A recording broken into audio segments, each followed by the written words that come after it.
同埋咧，我知道啦，你哋呢度啦個生產啦，成個 production line 啦，都有一個幾大嘅特點喎，就係喺安裝個機器上面咧，係會有一個平水裝置喎，係嘛？冇錯，係。我哋不如過去睇睇咯，好嘛？OK， 好。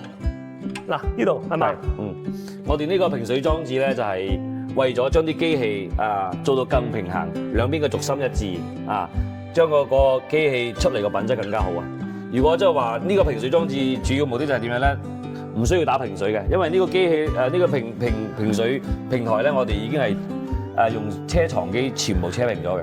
所有機器只要一放上去一裝嘅話，兩邊嘅軸心係一致嘅，所以出嚟嗰啲機器咧會好順即係好運作得好順所以咧真係啊，有時咧我哋生產啦。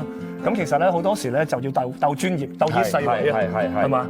同埋咧，你哋嘅機器啦，配置上啦，基本上都係有晒一啲例如話係咪 auto alignment 抖編系統㗎？基本上個配置我哋都有嘅， Okay. 即係我哋可能同其他廠有少少差異嘅就係佢會揀一啲配置，我哋唔係，我哋基本上有個配置我哋都裝晒落去，滿足客人嘅需求。OK， 咁即係其實好全面㗎咯喎。係冇錯。佢買完一部機器就基本上操作又簡單，係嘛？咁同埋又冇咁容易出現問題，咁變咗令到個客戶都會好安心。係冇錯。OK， 係好，咁非常多謝你先。多謝晒。OK， 拜拜。拜拜。